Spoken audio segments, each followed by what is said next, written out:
हीनात्मा बुद्धितात्मैव परते नैव चापरम अक्षया अनंत बोधाय तस्मै सिद्धात्मने नमः। परम पवित्र सिद्धात्माओं को नमस्कार हो जो अनंत बोध को प्राप्त है, जिनने अपने आत्मा से अपने आत्मा को जाना और अपने स्वरूप को पहचान करके स्वरूप को प्राप्त किया, जिनने सब प्रकार के वजन को घटा दिया, जिनने सब प्रकार के मल का त्याग कर दिया, जिनके कोई विकारी भाव शेष नहीं है, ऐसे सिद्ध लोक के अग्रिम पंक्ति में अग्रिम ऊंचाई पर विराजित अनंत अनंत सिद्ध परमेष्ठी भगवंतों को बारंबार नमस्कार। सौभाग्यशालियों, अगर वचन बढ़ जाए तो क्या करना चाहिए? वजन बढ़ जाए तो क्या करना चाहिए? आप कहेंगे कम करना चाहिए। और आजकल तो इसके बहुत विज्ञापन छपते हैं और वजन घटाने की दवाइयाँ भी खूब बिकती हैं। बेचने वाला भी खुश, खरीदने वाला भी खुश, वजन अपनी जगह जैसा का तैसा। बेचने वाला इसलिए खुश क्योंकि कुछ सूझ नहीं रहा था तो उसने ऐसी चीज़ की दवा बेचना चालू कर दी जिसका कोई रास्ता ही नहीं और कोई वापस शिकायत भी नहीं कर सकता है। एक आदमी सिर पर बाल नहीं होने से बहुत परेशान था, तभी उसने एक इश्तिहार पढ़ा, बाल उगाने की दवा। खरीदी दवा,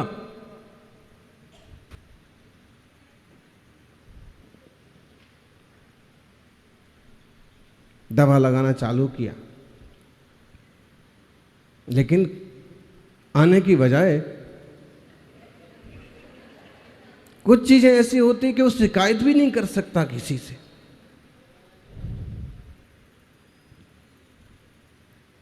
वजन बढ़ गया है तो क्या करना चाहिए? घटाना चाहिए। बोले तन का वजन बढ़ गया है तो व्यायाम करिए, व्यायाम से योग आसन से वजन घट जाएगा। धन का वजन बढ़ गया है तो दान करिए, दान करेंगे तो वजन घट हो। लोगों का उपकार हो गया, किसी के लिए कोई कमी थी, कोई गमी थी और आपने सहयोग कर दिया तो उसके लिए संतोष हो गया।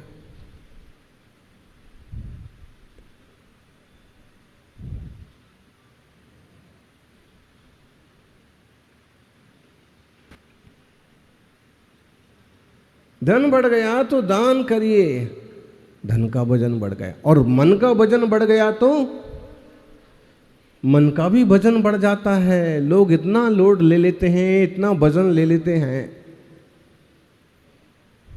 मन का वजन बढ़ गया है तो ध्यान करिए, योग करिए, चिंताओं को छोड़ दीजिए, अज्जप जोगम, अध्यात्म का पान करिए। तन के बोझ से ज्यादा मन का बोझ होता है। कभी कभी अगर कोई विकल्प आ पड़े, कोई झंझट आ पड़े तो आपके चेहरे की मुस्कान गायब हो जाती है। कई बार 100 किलो का वजन उठा करके भी आपके चेहरे पर मुस्कान रह सकती है। जैसे जैसे वो वजन उठाते ना, क्या उठाते वो वेट लिफ्टिंग वगैरह करते ना और डंबल वगैरह उठाते हैं तो आप वो पहलवान टाइप के फोटो बने रहेंगे। आप देखिएगा उसमें वो 200-250 किलो का वजन भी उठाए हो, दांत भी ऐसे निकाले हैं और वो दांत उस आदमी के ऐसे दिखते हैं जैसे कोयले की खदान में हीरे। पूरा शरीर क्या करेंगे?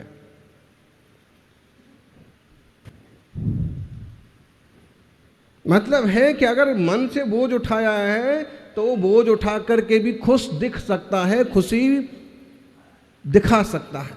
लेकिन अगर मन पर बोझ है तो आदमी की सबसे पहली मुस्कुराहट गायब होती है। अगर आपकी मुस्कुराहट गायब है, इसका मतलब है कि आपके मन पर किसी न किसी तरह का बोझ है। घर में कोई करने वाला था, वो नहीं रहा, ये भी एक तरह का दुख, एक तरह का बोझ है। बेटी बड़ी हो गई, रास्ता नहीं मिल रहा, रिश्ता नहीं मिल रहा, एक भी एक तरह का बोझ है। बेटी का विवाह तो कर दिया था लेकिन ऐसे योग बन गए कि वापस घर में आकर के ही उसको रहना पड़ रहा है, एक तरह का बोझ लगता। और ये बोझ ऐसे हो जाते हैं कि आप 100 किलो का वजन तो एक बार उठा लें, लेकिन इसके वजन से ऐसे दबे रहते हैं कि कई बार ज़्यादा चिंताएं हार्ट अटैक का भी कारण बन जाती हैं। लोड मत लो, होना जो है सो ही होना है। तुम्हारे ज़्यादा सोचने से, तुम्हारे ज़्यादा चिंतन करने से कुछ नहीं होना है।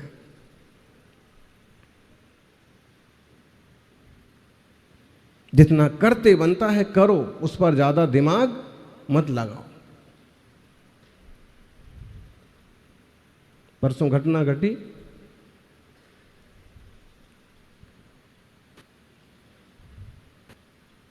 अब उनके परिवार का सहारा छिन गया। अशोक जी आए, बोले महाराज जी दुनिया तो ऐसा ही चलती है और सरकारें भी अपने ढंग से ही चलती हैं, लेकिन आप जब तक मैं बैठा हूँ तो ना परिवार को चिंता करने की ज़रूरत है, ना किसी को चिंता करने की।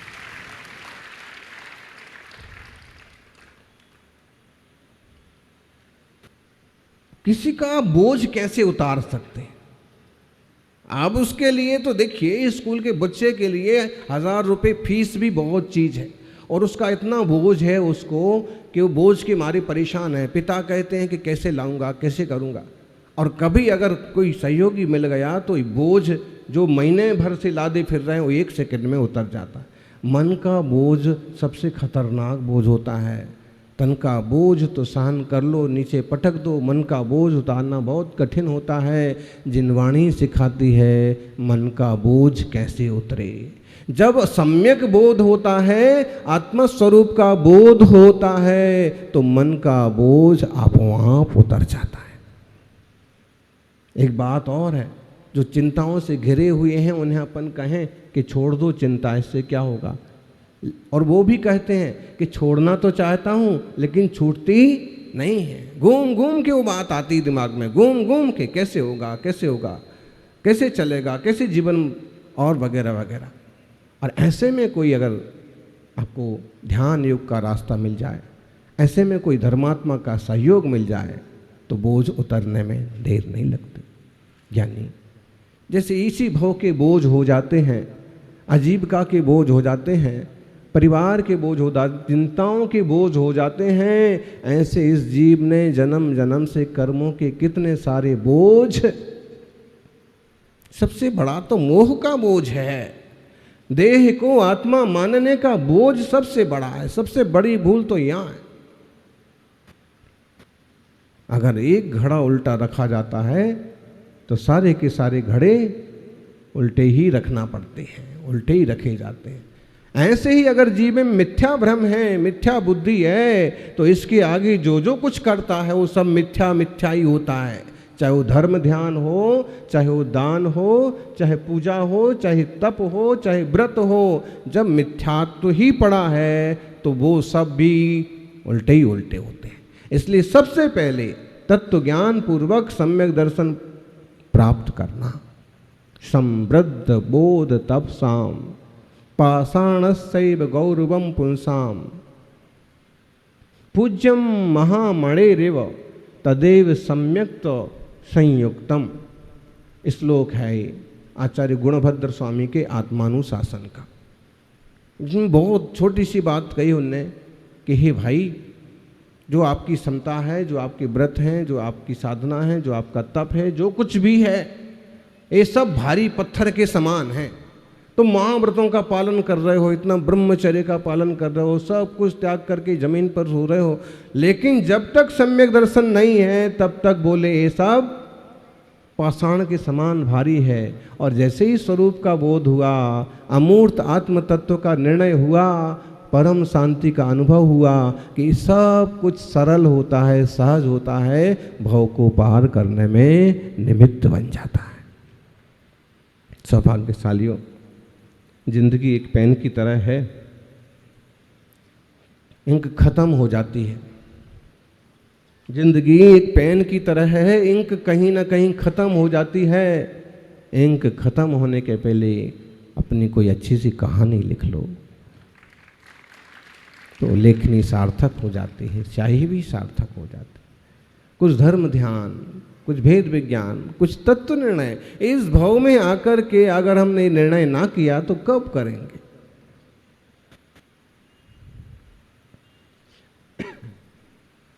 हजारों उलझने राहों में, हजारों उलझने राहों में और कोस से बेहिसाब, हजारों उलझने राहों में और कोस से बेहिसाब, इसी का नाम है जिंदगी। चलते रहिए जनाब, चलते रहिए। उलझने भी हैं, कोशिशें भी हैं, इसी का नाम जिंदगी है। और जो इसका लोड लेके चलता है वो पिछड़ जाता है, और जो ज्ञान से चलता है वो आगे आगे बढ़ता जाता है।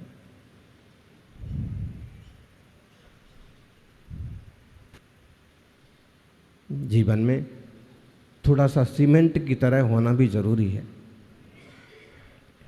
कैसा होना जरूरी है? बंडर सीमेंट की तरह। मतलब सबको जोड़ने के लिए सॉफ्ट होना जरूरी है। सारी ईंटें जुड़ जाएंगी अगर सीमेंट सॉफ्ट होगी तो। सबको जोड़ने के लिए सॉफ्ट होना भी जरूरी है, और जुड़ जाने के बाद थोड़ा सा हार्ड होना भी जरूरी है।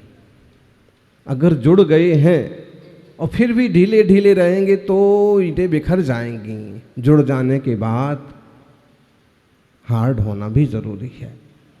चाहे परिवार हो, चाहे समाज हो, आपको कभी विनम्र भी बनना पड़ता है और कभी थोड़ा सा दबंग भी बनना पड़ता है। और इस विनम्रता और दबंगता के साथ साथ जब हम समझ पूर्वक चलते हैं तो रास्ते खुलते जाते हैं, तरक्की होती जाती है।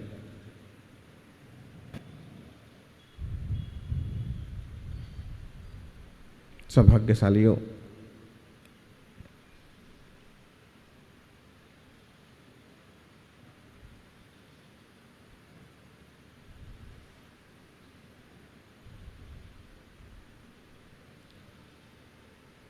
एक सज्जन कहने लगे, महाराज जी रोज आप बहिरात्मा, अंतरात्मा, परमात्मा की बात करते, कुछ और भी बोलो। हमने उनको कहा कि इसमें ही सारा जीवन समाया हुआ है, सारे शास्त्र इसमें समाये हुए हैं, सारा संसार इसमें समाया हुआ है, यहाँ तक कि मोक्ष भी इसमें समाया हुआ है। हमें करने लायक क्या है? हम क्या हैं, हमें क्या बनना है और हम क्या बनने योग्य हैं। बहिरात्मा, बहिरात्म बुद्धि से बाहर निकलना जरूरी है। जहां देह और आत्मा को एक मान के बैठे हैं, दुनिया के सारे जंजाल में पूरी तरह से उलझे हुए हैं, वो बहिरात्म बुद्धि है। आत्मा से बाहर हैं, दो अलग अलग चीजें हैं, देह और आत्मा। और आप मान के बैठे हैं दोनों को एक, देह और आत्मा को एक मान के बैठे। आप सिर्फ अपना नाम जानते हैं, आप अपना गोत्र जानते हैं, आप अपना मोहल्ला जानते हैं, लेकिन वास्तव में आप कौन हैं और आपका एक्चुअल रियल प्लेस कौन सा है, इसका भी आप कहाँ निर्णय कर पाते? ये तो जिनवाणी सिखाती है, गुरुवाणी सिखाती। बहिरात्मा मत बनो, अंतरात्मा बनो। जानो तो ज्ञानी जानो, और जान लिया कि ये आत्मा, ये मैं जानने वाला आत्मा, और ये शरीर है, इंद्रियां हैं। कह रहे थे ना कल आचार्य पूज्यपाद कि भाई इंद्रियों के द्वारों से मैं बाह्य पदार्थों में उलझ गया और मैंने अपने ज्ञान स्वभाव की तरफ देखना भी बंद कर दिया, जबकि जानना मेरा स्वभाव है। देखो हम जो कुछ भी हिसाब किताब करेंगे वो हिसाब किताब, वो चीज़ें यही रह जाएंगी। हिसाब किताब हमारा जो ज्ञान का हिसाब किताब है वो हमारे साथ जाएगा। कल हमने आपको कहा था, क्या उदाहरण दिया था? क्या उदाहरण दिया था? अरे भाई देखो, अपन जो कुछ सोचते हैं ना, जो कुछ बोलते हैं, लगभग वैसा हो जाता है। कल जब प्रवचन हो रहा था तो लगभग ऐसे ही मौसम था, बल्कि धूप थी, लेकिन अपन ने मंत्र बोला इंग्लिश वाला, अब हमको क्या पता कि संस्कृत के मंत्र ही काम करते, इंग्लिश के मंत्र भी काम करते। Rain rain come again, rain rain, हाँ। और पंडाल से निकलते ही रेन रेन कम अगेन। उसने कहा तुमने मुझे बुलाया, अब बैठो, करो 3 घंटे इंतजार।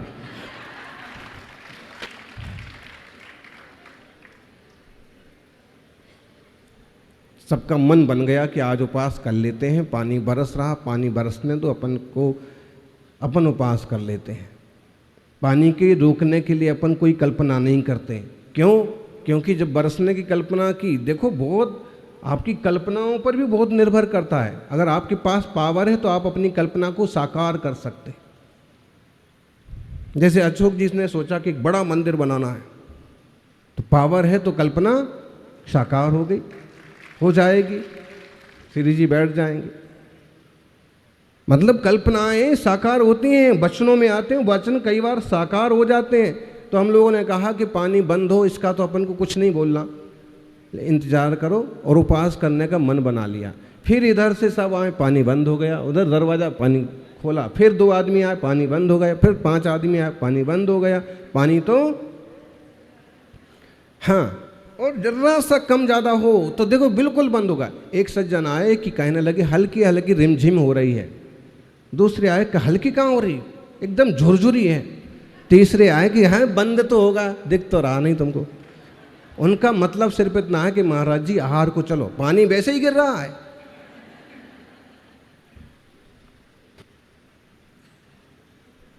तो अपन जो कुछ सोचते हैं लगभग होता है।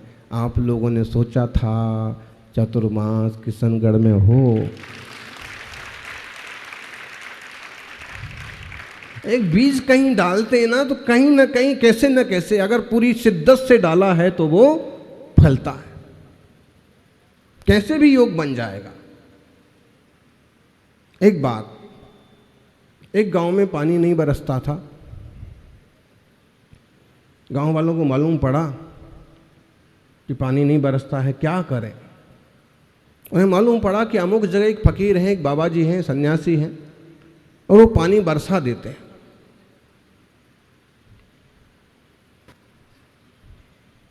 वो बाबा जी हम नहीं हैं, वो कहानी है। लोगों बाबा जी के पास गए, कई युवाओं ने भी सुन रखा था। उन्होंने कहा कि देखिए हम लोग धर्म कर्म में ज़्यादा विश्वास तो नहीं करते, लेकिन पानी का सवाल है, फसलें सूख जाएंगी। बाबा जी से आग्रह किया कि आप हमारे गांव में पधारें और जैसे आप कोई विधि करते हैं वो आप करें। तो बाबा जी ने कहा कि ठीक है भाई, आप लोगों के आग्रह तो पधारेंगे। जैसे अक्सर कर जब बड़े विधान संपन्न होते हैं तो बरसात हो जाती है, मुनिराजों के चतुर्मास होते हैं तो सुभिक्ष हो जाता है, बरसात हो जाती है। जहाँ साधु संत पहुँचते वहाँ भी। तो वो बाबा जी को लाए और बाबा जी ने आसन मारा और जाप चालू किया, पाठ चालू किया।